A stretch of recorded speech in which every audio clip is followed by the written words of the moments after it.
Steve Basic Architect. We're out here at our farmhouse project. I thought today we would just take a little corner of the room. I'm upstairs in the owner's suite, but we'll take a little corner of the room. We'll talk a little bit about framing, sheathing, insulation, how all of those things maybe affect some of the secondary trades that come in, plumber, electrician, etc., etc. But anyways, we're here. I'm in the corner of the owner's suite, like I said.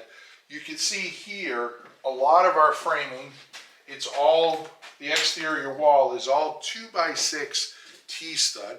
It's on a 24-inch on center. Now, centers can be 12, 16, 19, 2, 24.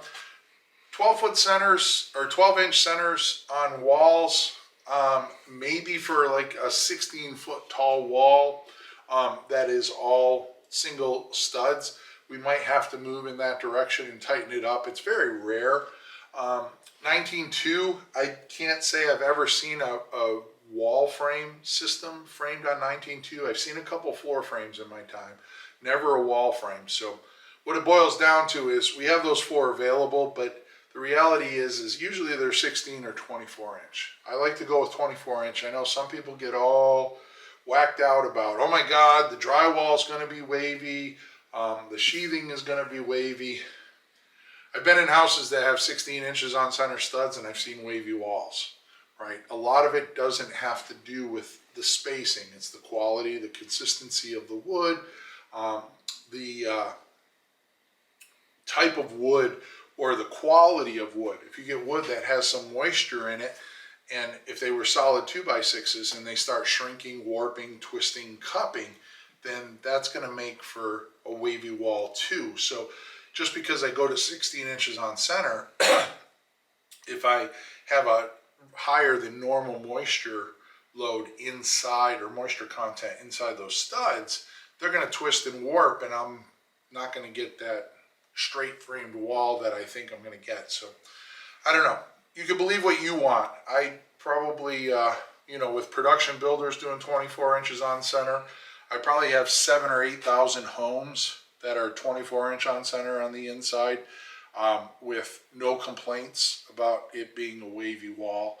And the other thing is, very rarely does anybody have the opportunity to come in here and see down the face of the wall. I mean, I guess you could stick your head in the window opening and check it out, but it's very rare, and it's something for people online to complain about. But anyways, we did T-studs here. Obviously you can see T-studs are nothing more than a 2x3 outer flange that's turned 90 degrees, a 2x3 inner flange, so that measures 2.5 inches, inch and a half. And then we have these dowels, which are just shy of 3/4 of an inch here. So we basically thermally break the outside cord with the inside cord. Now, I've actually done the math because, T-stud obviously is going to make their claims, and people are going to make their claims, and I don't like to trust people. So I've taken an 8-foot stud, I've calculated the cross-sectional area on the diagonal, so it's a true number, and then calculated against the whole solid stick. It comes out to just a wee bit over 97% thermally broken. So all of these connections of these dowels make up right around 3% of the connection between outer cord and inner cord. So it leaves you that beautiful cavity here.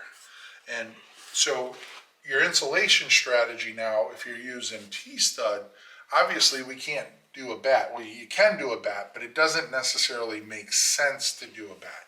It doesn't make sense for two reasons. One is the obvious.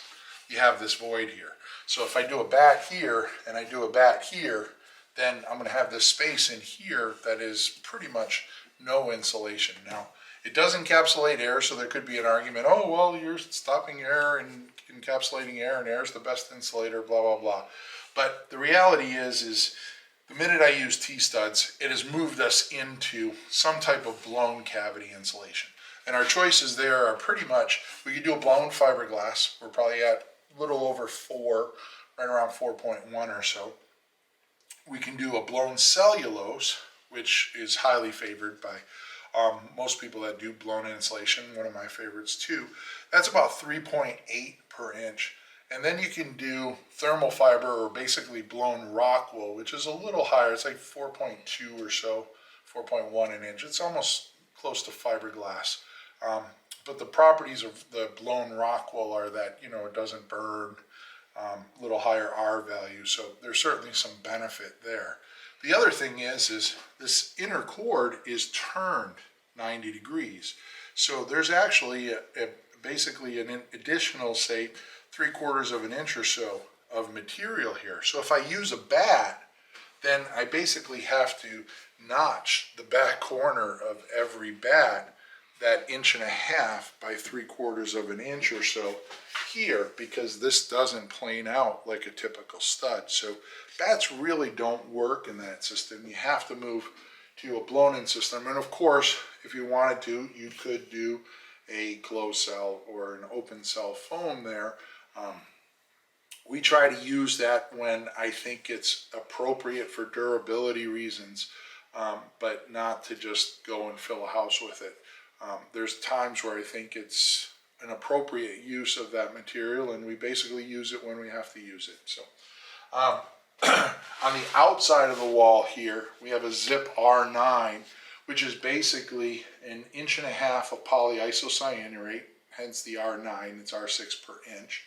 And then the 7/16 zip, which is the green board, is laminated to the outside of that. So it's 1 inch and 15/16 total thickness on that. But that's also our weather-resistant barrier on the outside, and because we tape all of the joints, it's our primary air barrier too. So that makes for a really good wall. You can see here we have solid blocking. All of the zip sheathing here, the framer has, I call it railroading it, but basically installed it horizontally. And so the structural engineer calls out for solid blocking at all of the joints here, especially because it's the R9 panel. If we were doing 1/2 inch plywood, then a lot of this stuff can be eliminated. That layer of 1.5 inch of polyiso, it basically creates a couple and puts the nail in double bending there, which doesn't give it that single shear effect that you would have if you had plywood nailed directly to the outside of the stud.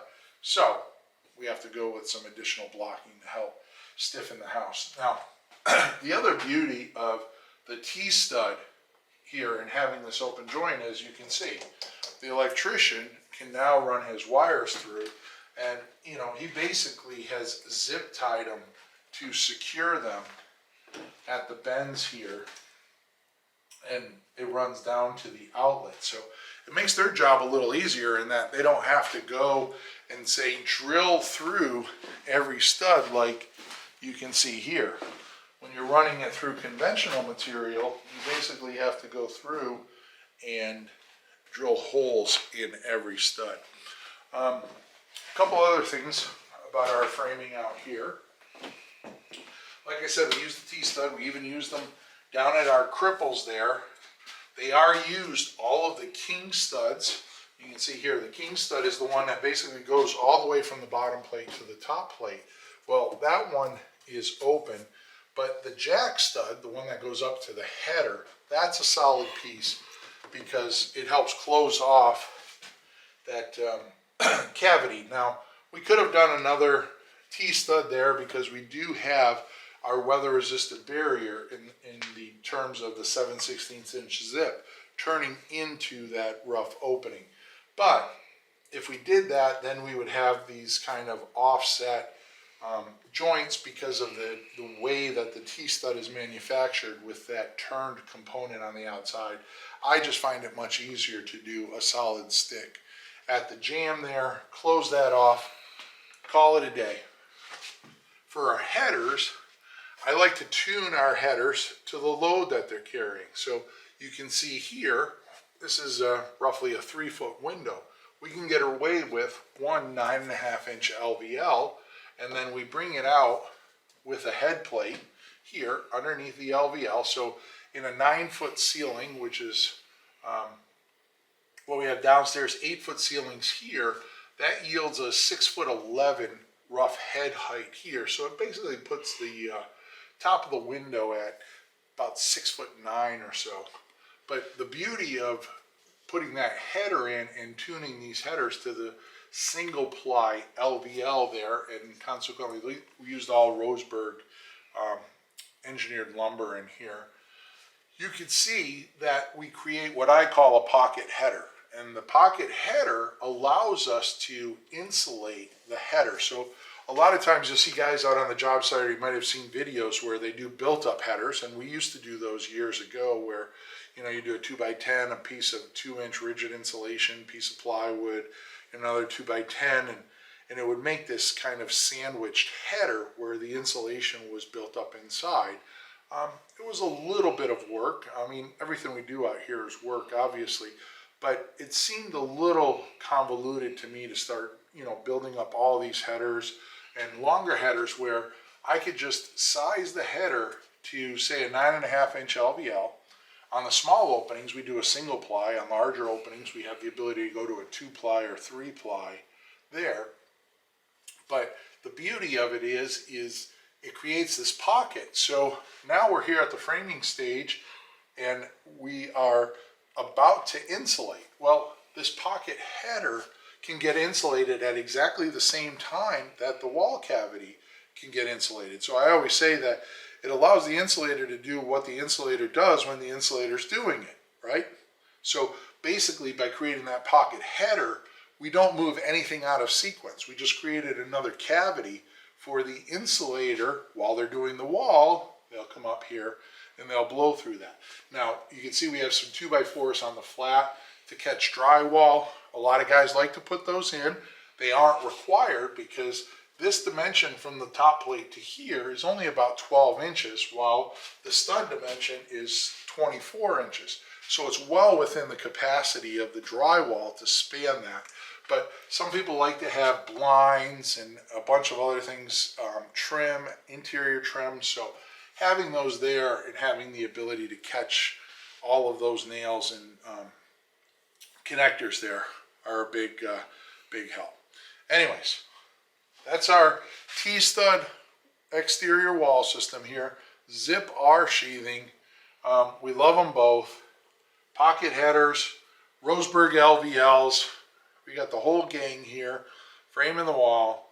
I'm Steve Basic Architect. I'm out here at our farmhouse project, and we are looking to get some insulation done here this week.